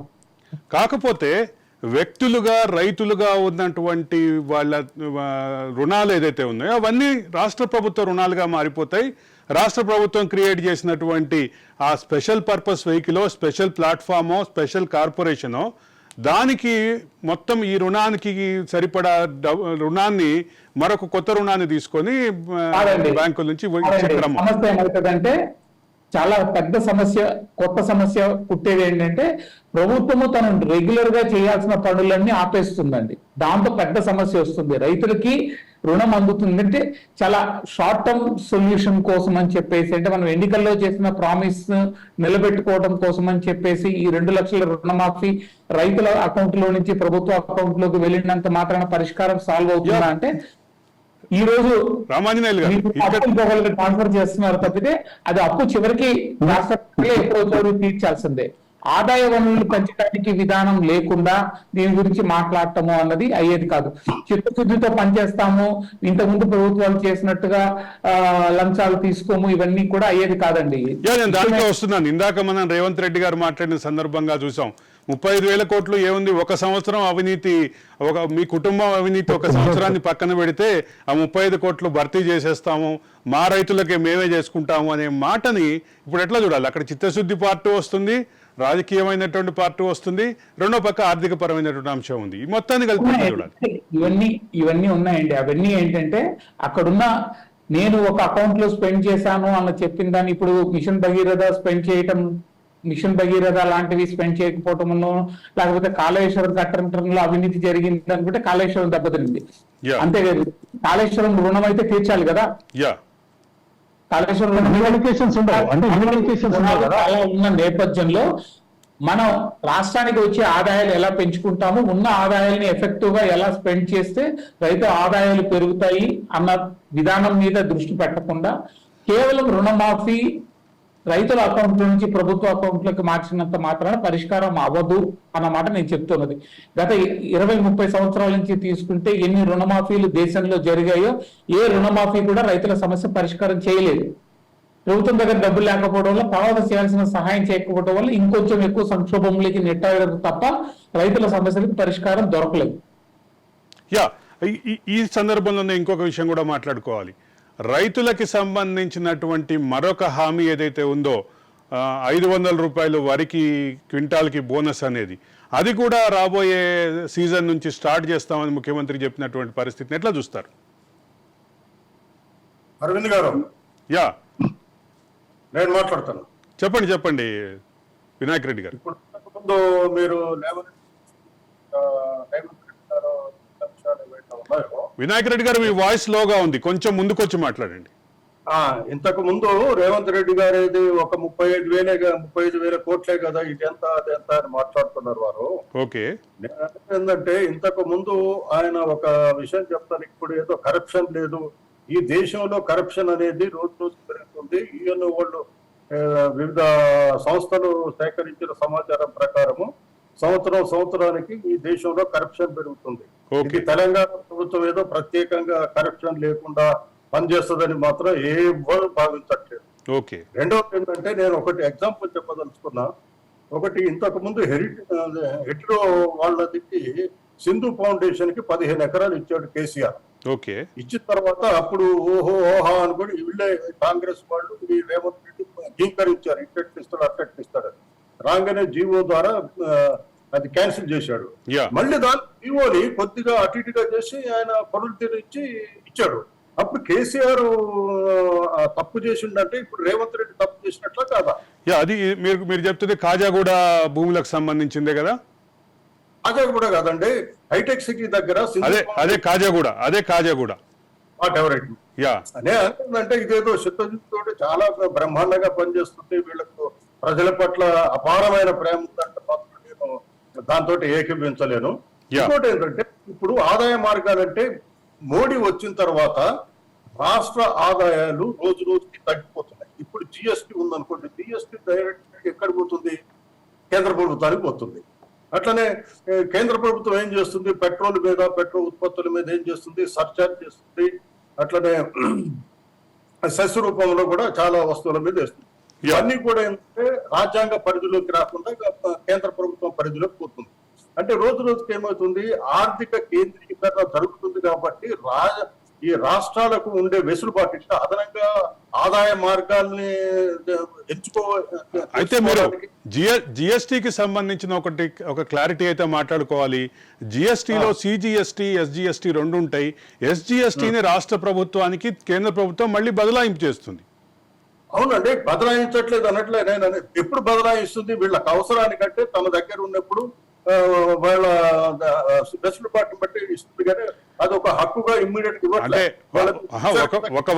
ఒక వాస్తవం చెప్పాలంటే కేంద్ర ప్రభుత్వం దగ్గర వీళ్ళు తీసుకున్న రుణ పరిమితి అయిపోయిన తర్వాత బ్యాలెన్స్ బదలాయిస్తోంది. అరవింద్ గారు, ఇప్పుడు తమిళనాడు ప్రభుత్వము, కేరళ ప్రభుత్వము, కర్ణాటక ప్రభుత్వం వాళ్ళకి రావాల్సిన డబ్బులు రావట్లేదని అప్రోచ్ కావాల్సి వచ్చింది. అంతేకాకుండా నేను అనేది ఏంటంటే ఇప్పుడు ఈ ఎఫ్ఆర్బిఎం ఏదైతుందో ఇంతకు ముందు డైరెక్ట్ గా గవర్నమెంట్ తీసుకున్న అప్పు మీదనే ఎఫ్ఆర్బిఎం ఉంటుండే. గత సంవత్సరం వీళ్ళు కేంద్ర ప్రభుత్వం ఏం మార్చింది? మీరు ఏ రకంగా కార్పొరేషన్ తరఫున తీసుకున్నా, ఏ రకంగా తీసుకున్నా వాటన్నిటిని కూడా ఎఫ్ఆర్బిఎం పరిధిలోకి తీసుకొచ్చారు. అందువల్ల ఏమవుతుంది? రాష్ట్ర ప్రభుత్వానికి కూడా ఇంకా అదనంగా అప్పు చేసే వెసులుబాటు లేకుండా పోతుంది. అదే సందర్భంలో వినాయక్ రెడ్డి గారు ఒక చిన్న విరామం తీసుకుని మళ్ళీ వద్దాం. రాష్ట్ర ప్రభుత్వం తీసుకోబోయే నిర్ణయాన్ని, రాష్ట్ర ప్రభుత్వానికి సంబంధించిన రైతు రుణమాఫీ నిర్ణయాన్ని ప్రశ్నిస్తూ హరీష్ రావు ఏదైతే రాజీనామా లేఖ సంధించారో, రాజీనామాతో పాటు ఆయన చేసినటువంటి వ్యాఖ్యలు, వీటన్నిటికి సంబంధించినటువంటి అంశాన్ని ఎట్లా చూడాలి? రాజకీయంగా మాత్రమే చూడాలా? దీనికి సాధ్యాసాధ్యాల ప్రశ్నని ఏదైతే చర్చలోకి వచ్చిందో ఆ అంశాన్ని కూడా చూడాలి. తెలంగాణ ఉద్యమకారులైనటువంటి, తెలంగాణ ఉద్యమానికి, తెలంగాణ రాష్ట్ర అభివృద్ధికి బాగా హితులైనటువంటి మన ప్యానలిస్టులు ఈ అంశంపై ఏం మాట్లాడతారో తెలుసుకోవే ముందు, ఒకవైపు రేవంత్ రెడ్డి సంధించిన రాజీనామా అస్త్రం, క్షమించాలి, హరీష్ రావు సంధించిన రాజీనామా అస్త్రం, దానికి రేవంత్ రెడ్డి ఇచ్చిన కౌంటర్. అదే సందర్భంలో రేవంత్ రెడ్డి విసిరిన సవాల్, వీటన్నిటి చుట్టూ తిరుగుతున్నటువంటి రాజకీయ చర్చ, దానికి ముఖ్యమైనటువంటి రైతు రుణమాఫీ. ఈ రైతు రుణమాఫీ చుట్టూ తిరుగుతున్నటువంటి చర్చ, ఈ అంశంపై మనం మాట్లాడుతున్నాం. మనతోటి ప్యానెల్లో డాక్టర్ జీవి రామాంజనేయులు ఉన్నారు, ప్రొఫెసర్ జానయ్య ఉన్నారు, ప్రొఫెసర్ వినాయక్ రెడ్డి ఉన్నారు. జానయ్య గారు చెప్పండి. ఇక్కడ రాజకీయంగా, ఇప్పుడు రాజకీయ అంశంగా మనం చూద్దాం ఒకసారి. ఇది స్పష్టంగా నేను గతంలో చెప్పినట్టు కూడా, ఇంతకుముందు చెప్పినట్టుగా 2 లక్షల రుణమాఫీ అనేది ఇది సాధ్యానికి 100% అని దీన్ని మొత్తం పరిశీలించిన తర్వాతనే పార్టీ హామీ ఇవ్వడం జరిగింది. ఓకే దానికి ప్రభుత్వం కూడా కట్టుబడి ఉన్నది, అందులో ఏమాత్రం అనుమానం లేదు. ఓకే హరీష్ రావు గారు కానీ, కేసీఆర్ కానీ, టోటల్ గా బీఆర్ఎస్ కానీ టీఆర్ఎస్ నాయకులు అందరికీ తెలుసు, ముఖ్యంగా రేవంత్ రెడ్డి గారి నాయకత్వం, ఆయన అప్రోచ్ ఇది 100% చేసేదే. కాబట్టి మా ఖాతాలు కూడా కొంత వేసుకుందాము అని చెప్పేసి మేము డిమాండ్ చేస్తేనే ఈ రైతు రుణమాఫీ అయింది అని ఏదో చెప్పుకోవాలని రాజకీయ అదే సందర్భంలో కాంగ్రెస్ నుంచి వస్తున్నటువంటి విమర్శని మీ దగ్గర ప్రస్తావించాల్సిన అవసరం ఉంది.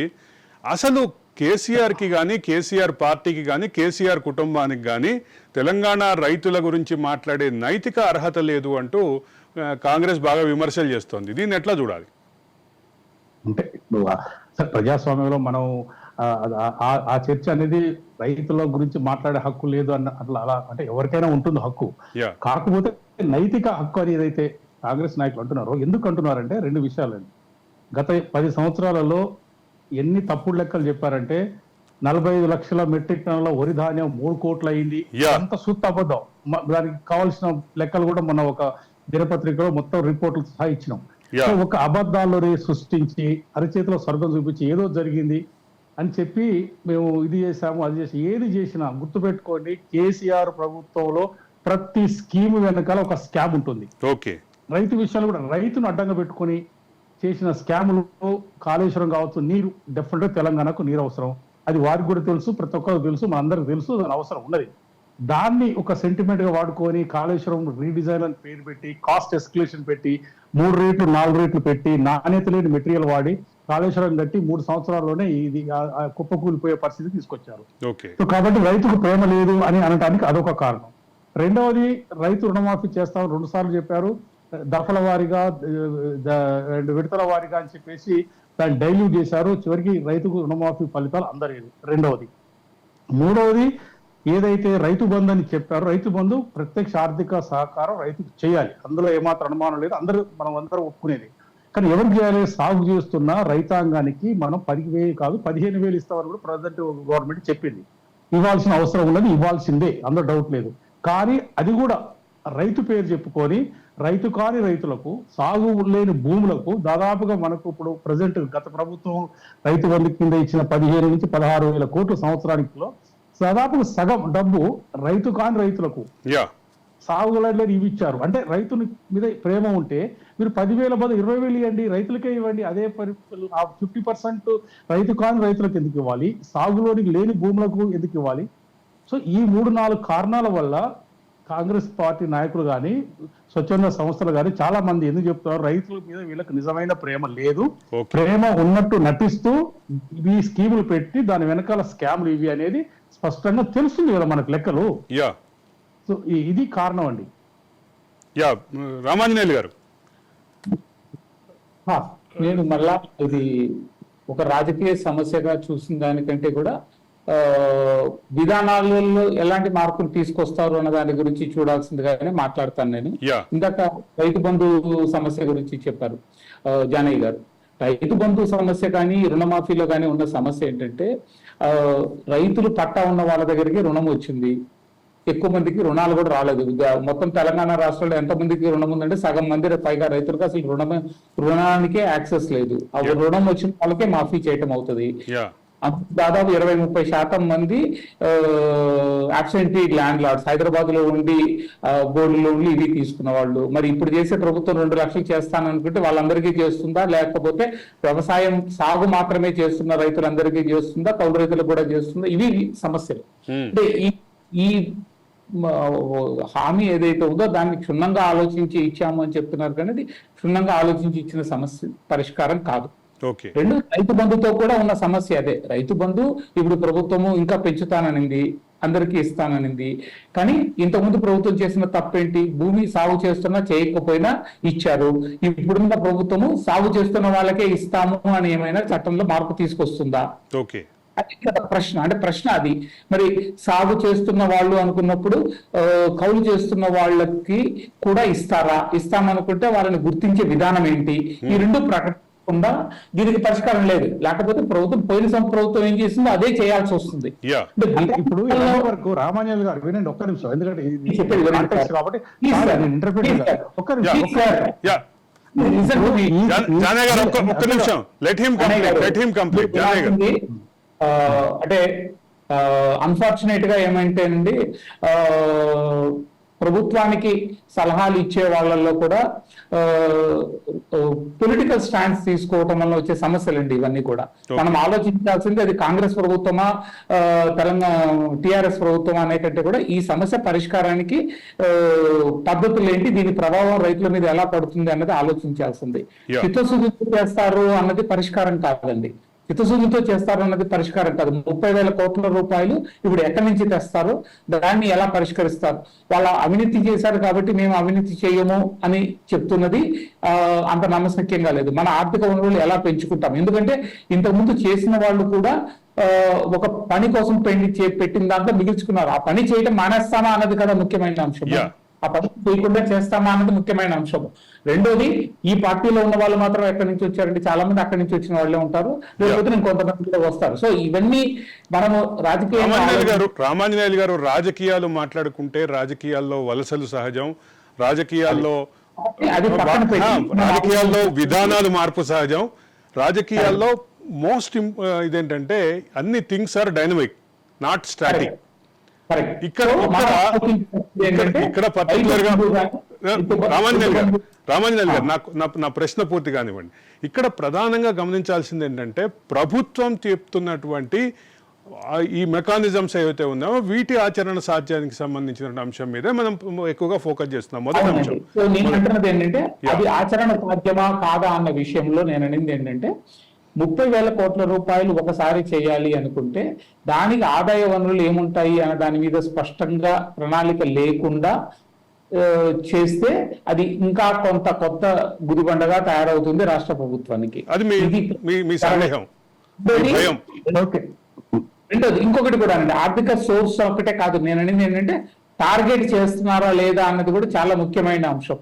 మొత్తం తెలంగాణ రాష్ట్రంలో 25% రుణాలన్నీ కూడా హైదరాబాద్ పట్టణంలో ఉన్న ల్యాండ్ ఓనర్స్. వీళ్ళెవరు వ్యవసాయం చేస్తున్న వాళ్ళు కాదు, సంక్షోభంలో ఉన్న వాళ్ళు కాదు. వాళ్ళందరికీ చేస్తారా చెయ్యరా అంటే పోయిన ప్రభుత్వం ఎలాగైతే చేసిందో ఇప్పుడు అలాగే చేస్తామా మానేస్తామా, వీటి మీద కొంత స్పష్టత ఇవ్వకుండా చేసేస్తాము వాళ్ళకి చిత్తశుద్ధి లేదు మాకు చిత్తశుద్ధి అనటము ఉపయోగం లేదు. జానయ్య గారు ఇప్పుడు వెరీ స్పష్టం అండి. ప్రభుత్వం ఒక విధానాన్ని చేసే ముందు ఈ ప్రభుత్వం అయినా గత ప్రభుత్వం కానీ ఏ ప్రభుత్వం కేంద్రమైన రాష్ట్రం అయినా డెఫినెట్ గా దానికి ఒక బ్యాక్గ్రౌండ్ ఎక్సర్సైజ్ జరుగుతుంది. ఒక క్లియర్ ప్లాట్ఫామ్ అనేది సపరేట్ గా ఒకవేళ ప్రభుత్వం అంటూ క్రియేట్ చేస్తే, అంటే ఒక ఆప్షన్ గా ఇప్పుడు మనం వింటున్నాము, ఒకవేళ క్రియేట్ చేస్తే డెఫినెట్ గా దానికి ఒక ఆదాయం అనేది చూపించే ఈ లోన్ టేక్ ఓవర్ చేసుకొని దానికి ఈఎంఐ రూపంలో అటాచ్ చేస్తారు. అంటే ఇప్పుడు ఫర్ ఎగ్జాంపుల్ నెలకు ఒక 600 కోట్లు ఇంటూ 50 నెలలు 30,000 కోట్లు. ఇంత పెద్ద ఆర్థిక వ్యవస్థలో రాష్ట్రంలో దాదాపు మనకు 2 లక్షల కోట్లు మనకు దాదాపు ఆదాయాల మీద అన్ని చూసుకుంటే కేంద్రం, సెంటర్, ఎయిడ్స్ అవి మొత్తం టోటల్ చూసుకుంటే అందులో ఒక కొత్త ఆదాయ మార్గం నెలకు 600 కోట్లు క్రియేట్ చేయడం అనేది పెద్ద సమస్య కాదు. డెఫినెట్ గా దానికి బ్యాక్గ్రౌండ్ ఆదాయం ఇదే మాట రేవంత్ రెడ్డి చెప్తున్నారు. ఇదే ఇప్పుడు మీరు చెప్తున్న మాట రేవంత్ రెడ్డి చెప్తున్నారు. అదేనండి నేను చెప్పేది ఏంటంటే ఇప్పుడు మనము నెగటివ్ గా ఊహించుకోవాల్సిన అవసరం లేదు. ఒక మంచి ఉద్దేశంతో మేము చేస్తాము చిత్తశుద్ధి అంటున్నారు, చూద్దాం కదా. చిత్తశుద్ధి మీకు మనం ఏం చేయకముందే మీకు చిత్తశుద్ధి లేదా ఎలా చెప్తాం? చెప్పకూడదు కదా. డెఫినెట్ గా చేస్తామన్నారు, అదొకటి. రెండవది దానికి ఒక ఆదాయము ఇట్లా ఒక ఈఎంఐ రూపంలో కొంత ఏదో ఒక మార్గాన్ని తయారు చేసుకుని ఈ లింకప్ చేస్తారు. బ్యాంకులు కూడా ఉట్టిగా ఇవ్వరు కదా, పోయి అనగానే ఇవ్వరు. డెఫినెట్ గా దానికి ఒక క్లియర్ రెవెన్యూ సోర్స్ చూపించేసి ఆ రెవెన్యూ అనేది ఉన్నదా లేకపోతే ఎడిషనల్ రెవెన్యూ, డెఫినెట్ గా ఎడిషనల్ రెవెన్యూ ఏదో ఒక రూపంలో ఒక దానికి ఒక మార్గం అనేది ఆల్రెడీ ప్రభుత్వం దృష్టిలో ఉన్నాయి. కొన్ని ఆప్షన్స్ వాళ్ళు చేస్తున్నట్టుగా మనకు తెలుస్తున్నది. కాబట్టి మనం లెట్ us బి పాజిటివ్ ఉండి, సో మనకు రైతుల రుణ విముక్తి కావాలా వద్దా? కావాలి. అది గవర్నమెంట్ టేక్ ఓవర్ చేసుకుంటుంది. ఒక కొత్త ఆదాయ వనరు డెఫినెట్ క్రియేట్ చేసుకొని అది రీడిస్ట్రిబ్యూషన్. ఇది ఏం లేదు, ఎకనామిక్స్ డిస్ట్రిబ్యూషన్ ఇష్యూ ఇది. అంటే ఒక ట్యాక్స్ పేయర్స్ నుంచి కొంత రెవెన్యూని క్రియేట్ తీసుకొని ఇది రైతులకు ట్రాన్స్ఫర్ చేయటం, నథింగ్ బట్ ప్రభుత్వం ఒక ప్లాట్ఫామ్ లాగా ఒక వ్యవహరిస్తుంది సో రైతుల విముక్తిలో. ఇది ఒకటి. ఇక రెండవది ఇందులో మాత్రం టెనెంట్ ఫార్మర్స్ కంటే లోన్స్ ఎలాగా ఇవ్వరు, కానీ ఈ అర్బన్ ఫార్మర్స్ ఎవరైతే ఉన్నారో నాన్ ఆబ్సెంట్ ఫార్మర్స్ కూడా రామజల్ గారు అన్నట్టుగా 20-25% వరకు వాళ్ళని కనుక ఎలిమినేట్ చేయగలిగితే ఈ Yeah. భారం ఇంకా తగ్గుతుంది. కానీ దానికి సంబంధించిన గైడ్ లైన్స్ అవన్నీ ఇంకా మనకు తెలియదు. ఇప్పుడు అవి చేస్తుండొచ్చు, చేయరు అని మనం ఊహించుకోకూడదు. Yeah. కానీ మంచి సలహా ఇది రామాంజనేయులు చెప్పడం అనేది. Yes, that's a very good suggestion. అందరూ కూడా Yeah. ఇలాగా అదే సందర్భంలో ఒక 2 పాయింట్స్ క్లియర్ గా మాట్లాడాలి. వినాయక్ రెడ్డి గారు మీతో మొదలు పెడదాం. 30,000 కోట్లని తెలంగాణ రాష్ట్ర గ్రామీణ వ్యవస్థలో డంప్ చేయటం ద్వారా ఏకమొత్తంలో రుణ విముక్తులను చేయటం ద్వారా, కొత్త రుణాలకు అవకాశం కల్పించడం ద్వారా రాష్ట్ర ప్రభుత్వం తెలంగాణలో గ్రామీణ ఆర్థిక వ్యవస్థని ఏ రకమైనటువంటి బూస్ట్ ఇవ్వబోతోందా అనేది సహజంగా వచ్చేటటువంటి ప్రశ్న. దీంట్లో జానయ్య గారు అన్నట్లు, రామాంజనేయులు గారు అన్నట్టు 20% అర్బన్ ఫార్మర్స్ని తీసేద్దాం. 30,000 కోట్లలో ప్రధాన భాగం గ్రామీణ ఆర్థిక వ్యవస్థకే వెళ్తోంది. గ్రామీణ ఆర్థిక వ్యవస్థలో వ్యవసాయానికి సంబంధించినటువంటి ఇన్పుట్గా కొంత వెళ్తుంది. అదే సందర్భంలో వ్యవసాయానికి గతంలో ఇన్పుట్గా పెట్టినటువంటి పెట్టుబడికి రీప్లేస్మెంట్గా వెళ్తోంది. కాబట్టి ఏ రకంగా దీన్ని చూడాలి? ఒకటండి, ఇంతకు ముందు వీళ్ళు మాట్లాడిన దాని ప్రకారం చూసినట్లయితే ఇప్పుడు యాక్చువల్ గా నాకు అంటే అటు ఇటుగా 70% మందికి 5 ఎకరాల లోపల ఉన్న వాళ్ళు ఉన్నారు తెలంగాణలో. 92% ఉన్నారు. జస్ట్ కరెక్షన్ అండి వినాయక్ రెడ్డి గారు, 92% రైతులు 5 ఎకరాల లోపు ఉన్న వాళ్ళు ఉన్నారు యాజ్ ఆన్ టుడే. అది కొత్త గవర్నమెంట్ ఫామ్ అయిన తర్వాత తీసిన లెక్క ప్రకారం 92% 5 ఎకరాల లోపు రైతులు ఉన్నారు. ఓకే, 92% వాళ్ళ రుణాలు కనుక చూస్తే అది అరౌండ్ 10,000 కంటే ఎక్కువ ఉండదు. అంటే తర్వాత సంగతి అది. వాళ్ళు ఎవరికి కూడా 2 లక్షల లోన్ అయితే రాదు. ఎవరికి కూడా 2 లక్షల లోన్ ఇచ్చే బ్యాంక్ ఏది లేదు. ఇప్పుడు నాకు 10 ఎకరాలు ఉంటే నాకు 1 లక్ష కంటే ఎక్కువ ఇవ్వట్లే బ్యాంక్. అట్లా మీరు చూసినట్లయితే 2 లక్షలు తీసుకున్న వాళ్ళు సాధారణంగా ఆయా పార్టీల లోపల పలుకుబడి కలిగిన వాళ్ళు ఉంటారు. వీళ్ళు నిబంధనలు పాటించడం వాళ్ళకు మాఫీ చేయకుండా వీళ్ళు చేయడానికి వీళ్ళు. అందువల్ల ఏంటంటే బెనిఫిట్ అయ్యేది ఆబ్సెంటీ ల్యాండ్ లార్డ్స్, అట్లనే క్రాప్ ప్యాటర్న్ అంటే ఇంత పెద్ద మొత్తంగా గ్రామీణ ఆర్థిక వ్యవస్థలోకి డంప్ కావటం ద్వారా గ్రామీణ ఆర్థిక వ్యవస్థ బలోపేతం అవుతుందా అనేది నా ప్రశ్న. కాదండి, ఎందుకు కాదంటే నేను అనేది ఏంటంటే ఇప్పుడు తెలంగాణ లోపల బ్యాంకుల ద్వారా తీసుకునే రైతులు శాతం ఎంత అంటే కేవలం వీళ్ళ రైతులకు అవసరం ఉన్న మేరకు ఎంతవరకు ఇస్తున్నారు? కేవలం 43% మాత్రమే ఇస్తున్నారు. కదవాళ్ళందరూ కూడా వడ్డీ వ్యాపారస్తుల దగ్గర కానివ్వండి, చుట్టాల దగ్గర కానివ్వండి, ఇతరత్ర ఊర్లో పెద్ద మనుషుల దగ్గర నుంచి అప్పులు తీసుకుంటున్నారు, లేదా బంగారం తాకట్టు పెట్టి తీసుకుంటున్నారు. ఇప్పుడు మీకు రైతులకి అవసరమైనంత పెట్టుబడి బ్యాంకులు ఇవ్వట్లే. బ్యాంకులు ఇచ్చేదంతా కేవలం 43%. మీరంతా డంప్ చేసేది ఎక్కడదండి? వాళ్ళకి ఆల్రెడీ ఇంతకంటే ఎక్కువ అప్పులు ఉండుంటాయి. గ్రామీణ ప్రాంతాలలో మీకు తెలియదు ఏముంది. ఇప్పుడు దేశ ఆర్థిక పరిస్థితి కాక మీరు చూసినట్టయితే 74% మంది రిపోర్ట్స్ ప్రకారం 74% మంది సరైన ఆహార పదార్థాలు ఎక్కడ ఉన్నారు. అది తెలంగాణలో కూడా ఉంటారు కదా, వాళ్ళకి అప్పులు ఉంటాయి కదా. కేవలం వీళ్ళకి రైతులకి ఆ 5 ఎకరాలు ఉన్న వాళ్ళకి ఉండే అప్పు మాఫీ చేసినంత మాత్రాన వాళ్ళ ఆర్థిక పరిస్థితి ఏదో పెద్ద ఎత్తున పెరిగిపోయి వాళ్ళు సంతోషంగా ఉంటారనుకోవడానికి మాత్రం వీల్లేదు. ఎందుకంటే గత ప్రభుత్వాలు కూడా చేస్తూ వచ్చినాయి, కానీ ఎప్పుడు మరి ఎందుకు రైతుల యొక్క ఆర్థిక పరిస్థితి మెరుగుపడలేదు? రామాంజనేయులు గారు ఏమంటారు? అంటే 30,000 కోట్లని ఒకటేసారి గ్రామీణ ఆర్థిక వ్యవస్థలోకి డంప్ చేయటం ద్వారా ఏ రకమైనటువంటి ఫలితాలు వచ్చే అవకాశం ఉంది? అది గ్రామీణ ఉన్నాయండి, అదంతా కూడా పట్టణాలలో డంప్ అవుతున్నాయి. చాలా మట్టికి రుణాలన్నీ కూడా, బ్యాంక్ రుణాలన్నీ కూడా ఇప్పుడు వస్తున్నదంతా కూడా పట్టా ఉన్న అబ్సెంటీ ల్యాండ్ లార్డ్స్ ఎక్కువ భాగం తీసుకుంటున్నారు. ఎక్కువ డబ్బు లేదు అక్కడికి. దానికంటే కూడా ఇందాక వినాయక్ రెడ్డి గారు చెప్పినట్టు 20,000 రూపాయలు దాదాపు 2 ఎకరాలు ఉన్న వాళ్ళు ఉన్నారు అనుకుంటే గిన 30 × 30 60,000, 40 మహా అయితే 50-60 వేల కంటే ఎక్కువ రుణం వచ్చిన రైతులు అంతకంటే ఎక్కువ వచ్చిన వాళ్ళంతా కూడా పెద్ద రైతులు. Okay. సో ఎక్కువ ముందు వీళ్ళ మీద దృష్టి పెట్టి అంత మటుకు చేసి ఉండుంటే చాలా ఉపయోగం ఉండేది. అంటే సంక్షోభంలో ఉన్న వాళ్ళని గుర్తించి Correct. వాళ్ళ సమస్య పరిష్కరించే Yes. దిశగా Yes. దృష్టి పెట్టకుండా Yes. మొత్తం అంతా పని చేస్తే సమస్య పరిష్కారం కాదండి. అంటే రైతుల సమస్య పరిష్కారం కావాలి, గ్రామాలలో ఉన్న ఆర్థిక వ్యవస్థ బాగుపడాలి అనుకుంటే రూరల్ తెలంగాణలో మనీ ఇన్ఫ్యూజన్ చాలా ఇంపార్టెంట్. Yeah. కానీ ఇప్పుడు చేస్తున్నది ఆ విధంగా ఉపయోగపడే విధంగా లేదు. Yeah. అది అంటే జానయ్య గారు. మొత్తం కాన్సెప్ట్ నేను రామాంజల్ గారితో పూర్తిగా ఏకీభవిస్తున్నాను ఈ విషయంలో. అంటే వ్యక్తిగతంగా నా అభిప్రాయం కూడా, నాకు అప్పుడప్పుడు వచ్చిన అవకాశం వచ్చినప్పుడు కూడా నేను కూడా కొంతమంది పెద్దలకు చెప్పిన సలహా కూడా ఏంటంటే, యా 92% తెలంగాణ రైతాంగం 5 ఎకరాల లోపున్న వాళ్ళు. యా అందులో అందరికి కూడా లోన్ పంట రుణాలు తీసుకున్న వాళ్ళు కాదు. మన ప్రొఫెసర్ వినాయక్ రెడ్డి గారు చెప్పినట్టుగా దాదాపుగా 40% రైతులకు మాత్రమే బ్యాంకుల నుంచి లోన్ తీసుకున్న వాళ్ళు ఉంటారు యా ఈ 92%లో కూడా.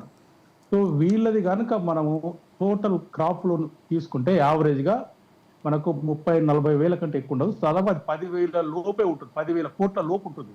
యా దీన్ని మనం ఎట్ ఏ టైం కాలంలో చేసి ఇంకా మిగతా 8% రైతులు ఎవరైతే ఉంటారో రామాంజలి గారు చెప్పినట్టుగా వాళ్ళలో చాలా మంది ఆబ్సెంట్ ల్యాండ్ లార్డ్స్, ఈ కొంతమంది రూరల్ ఫార్మర్స్ ఉంటారు. మళ్ళీ ఆ 8% రైతులని బైఫర్కేట్ చేయాలి, నాన్ ఫార్మర్స్ ఫార్మర్స్ కింద చేసి కనుక ఐడెంటిఫై చేసి యా ఫార్మర్స్ వరకే చేయగలిగితే సగానికి సగం ఆర్థిక భారం ప్రభుత్వం మీద తగ్గుతుంది.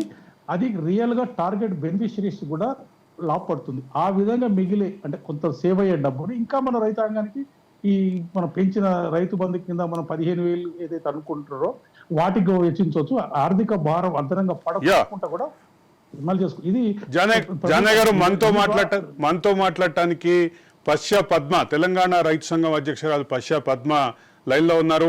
పద్మ గారు నమస్కారం. పద్మ గారు నమస్కారం.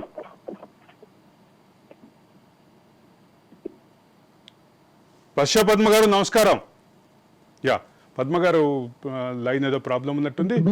అంటే మీ ద్వారా అరవింద్ గారు, మీ ద్వారా నేను ప్రభుత్వానికి ఇచ్చే సలహా కూడా ఏంటంటే, 92% రైతాంగం 5 ఎకరాల లోపు ఉన్నారు కాబట్టి ఫస్ట్ వారికి 100% రుణమాఫీ ఫస్ట్ చేసి ఈ రాజకీయ సవాలు పక్కకు పెట్టండి. హరీష్ రావు చేసిన ఇవన్నీ అసలు ఏంటంటే ఒక రాజకీయంగా దీన్ని ట్రాప్ చేయడం, రేవంత్ రెడ్డి గారిని కానీ కాంగ్రెస్ ప్రెసిడెంట్ గవర్నమెంట్ ఏదో ట్రాప్ చేసి ట్రాప్ కి సంబంధించి నాకు ఒక ప్రశ్న ఉంది, దానికి తర్వాత వస్తాను. దానికి వెళ్లే ముందు మీరు ముగ్గురు తెలంగాణ ఉద్యమంలో అగ్రభాగాన్ని నిలబడ్డ వాళ్లే కాబట్టి మీకు సంబంధించిన తెలంగాణ ఉద్యమానికి సెంటిమెంట్కి సంబంధించినటువంటి ఒక ప్రశ్న అడగాలి. రేవంత్ రెడ్డి ఈరోజు మాట్లాడుతూ కేసీఆర్ కుటుంబం కానీ టీఆర్ఎస్ పార్టీ కానీ ముఖ్యంగా హరీష్ రావు కానీ ఇబ్బందికరమైనటువంటి పరిస్థితి వచ్చినప్పుడల్లా మాత్రమే వాళ్ళకి ఈ మన స్తూపం గుర్తొస్తుంది అనేటటువంటి మాటని ఎట్లా చూస్తారు? ఒక్క మాటలో చెప్పండి. ఇది 100% కరెక్ట్. మీకు ఎప్పుడు 2018 ఎలక్షన్లో కూడా తీరా ప్రజల్లో వ్యతిరేకత ఉన్నప్పుడు 1 వీక్ కరెక్ట్ వారంలో ముందు మళ్ళీ ఆంధ్ర పాలవుతుంది తెలంగాణ అని తెలంగాణ సెంటిమెంట్ ముందు తీసుకొచ్చి తద్వారా ఎలక్షన్ లో గెలవడానికి ప్రధాన కారణం వినాయక్ రెడ్డి గారు ఉంటారు. ఇప్పుడు కూడా అదే పరిస్థితి తీసుకొస్తారు. ప్రజలు నమ్మే పరిస్థితి లేరు ఇప్పుడు. వినాయక్ రెడ్డి గారు ఉంటారు. నేను అనేది ఏంటంటే, ఈ మధ్యన ఒక కార్టూన్ చూసా. ఓకే. ఆ కార్టూన్ ఏంటంటే మనం ఊసర పెట్టి ఓకే అంటే ఈ రాజకీయ నాయకుడు చేంజ్ చేసినంత స్పీడ్ గా నేను చేంజ్ చేయలేకపోతున్నా రంగులని. అందుకోసం పెట్టుకుంటున్నది ఒక క్యాప్షన్.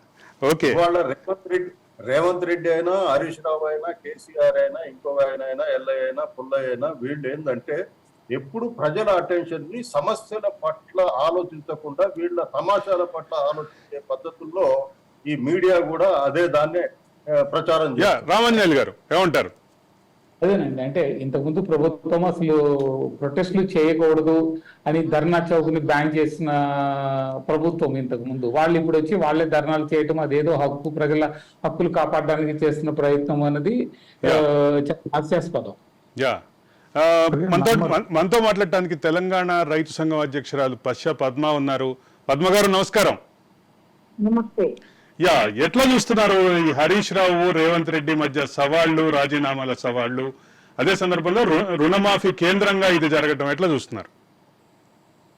రుణమాఫీ చెయ్యలేదు అన్న కారణంతో హరీష్ రావు గారు రాజీనామా చేయటం ప్రస్తుతం జరుగుతున్న ఎన్నికల సంటుగా నేను భావిస్తున్నాను. ఓకే, ఈ ఎన్నికలలో రైతుల ప్రజల సానుభూతులు పొందటానికి మాత్రమే ఈ రాజీనామాగా నేను భావిస్తున్నాను. గతంలో వారు పాలనలో కొనసాగినప్పుడు ఎందుకు సకాలంలో రుణమాఫీ చేయలేదు, రుణమాఫీ చేయకపోవటం వల్ల అనేక మంది రైతులు లక్షల సంఖ్యలో రుణ భారంతో పాటు వడ్డీ భారాన్ని మొయ్యాల్సి వచ్చింది. యా, మరి ఆ వడ్డీ భారాన్ని ఎందుకు ప్రభుత్వం ఆనాడు భరించలేకపోయింది, భరిస్తామని హామీ ఇచ్చి కూడా భరించలేకపోయింది? మరి వీటన్నింటికి ఈ రోజున హరీష్ రావు గారు సమాధానం చెప్పటం వారి రాజకీయ నైతిక బాధ్యత అని నేను భావిస్తున్నాను. యా, అదే సందర్భంలో ఆగస్టు 15 లోపు రుణమాఫీ సాధ్యమే అన్న వాదంతో మీరు ఏకీభవిస్తారా? కాంగ్రెస్ పాలన వచ్చి కేవలం 4 నెలలు మాత్రమే అయ్యింది. ఓకే, వారు ఖచ్చితంగా మేము ఇచ్చిన హామీలను నెరవేరుస్తాము అని చెప్తా ఉన్నారు. మనం చూడటము మన బాధ్యత. అంతవరకు చేయకపోతే ఖచ్చితంగా ఆందోళన కొనసాగుతుంది. ఆ ఒత్తిడి ప్రభుత్వం మీద పెంచడానికి రైతు సంఘాలు ఆలోచనతోనే ఉన్నాయి. అయితే ఆగస్టు 15 వరకు కూడా ఎదురు చూడకుండా ఈ రాజీనామా పర్వం మంచిది కాదని, ఇది వారికి ఉన్నటువంటి ఊందాతనాన్ని తగ్గించటమే అని నేను భావిస్తున్నాను. ధన్యవాదాలు పద్మ గారు, లైవ్ లోకి వచ్చి మీ ఫోన్ ద్వారా మాతో మీ అభిప్రాయాన్ని పంచుకున్నందుకు. మొత్తం మీద ఒక్క మాట అయితే క్లియర్, రామాంజనేయులు గారు, I wanted to hear a conclusion from you. ఈ అంటే తెలంగాణ రాష్ట్ర ప్రభుత్వం చేపట్టినటువంటి ఈ రుణమాఫీ ఏదైతే ఉందో, నిజంగానే రైతు రుణమాఫీ ఇంత భారీ మొత్తంలో ఒకటేసారి సాధ్యమైతే ఇది దేశానికి ఆదర్శంగా, మిగతా రాష్ట్రాలకి, కేంద్ర ప్రభుత్వానికి ఆదర్శంగా కనపడే అవకాశం లేదా? లేదండి, అంటే ఇంతకుముందు ఇప్పుడు ఇది మొదటిసారి కాదు రుణమాఫీ గురించి మనం మాట్లాడుకోవటం. దేవీలాల్ సమయం నుంచి ఇప్పటిదాకా చాలా సార్లు ఈ రుణమాఫీలు జరిగాయి. అంటే ఈ రుణమాఫీకి పెట్టే డబ్బులు నిజానికి వ్యవసాయ రంగాన్ని పునర్నిర్మితం చేయడానికి పెట్టుంటే చాలా బాగుండేది. చిన్న సన్నకారు రైతులు ఎవరైతే సమస్యల్లో ఉన్నారో వాళ్ళ సమస్యలు పరిష్కారం చేయడానికి ఈ రుణమాఫీ దానికి పరిష్కారం కాదండి. ఎప్పటికీ కూడా వాళ్ళ ఆర్థిక వనరులు పెంచడానికి ప్రయత్నం చేయకుండా ప్రభుత్వం రుణమాఫీ చేస్తే మళ్ళీ అప్పులు వస్తాయి. వినాయక్ రెడ్డి గారు ఏమంటారు? ఒక్క మాటలో చెప్పండి కంక్లూజన్. రైతుల యొక్క మౌలిక సదుపాయాలను పెంచడము, వాళ్ళకి ఉత్పత్తులకు సరి అయిన ధరలు ఇస్తే తప్ప ఈ రుణమాఫీలు, రైతులు ఎప్పుడు రుణమాఫీలు కోరుకోలేదంటే వాళ్ళకి కావలసిన సౌకర్యాలు, వాళ్ళకి పండించిన ఉత్పత్తులకు సరైన ధరలు అడుగుతున్నారు తప్ప మాకు రుణమాఫీ చేయమని ఎక్కడన్నా ఎప్పుడన్నా. జానయ్య గారు కంక్లూజన్ చెప్పండి. రుణమాఫీ అనేది తాత్కాలికంగా డెఫినెట్ గా రిలీఫ్ ఇస్తుంది తప్ప లాంగ్ రన్ లో డెఫినెట్ గా మెయిన్ ఏంటంటే ఇలా మార్కెటింగ్ సమస్య కాబట్టి ప్రైసింగ్ ఒకటి, బేసిక్ ఇన్ఫ్రాస్ట్రక్చర్, వీటిని మీద ఫోకస్ చేయాల్సిన అవసరం మాత్రం ఉన్నది. అందులో ఏమాత్రం అనుమానం లేదు.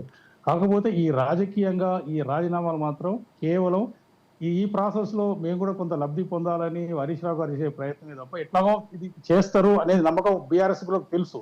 కాకపోతే రేపు ఏం చెప్పుకుంటారు, మా వల్లనే మేము చెప్పిన మా సవాల్ వల్లనే ప్రభుత్వం చేసిందని చెప్పుకునే ఒక ప్రయత్నం చేసే మార్గంలో వీళ్ళు చేస్తున్నారు తప్ప 100% ప్రభుత్వం చేస్తున్నది. ఆ విషయం బీఆర్ఎస్ ప్రభుత్వానికి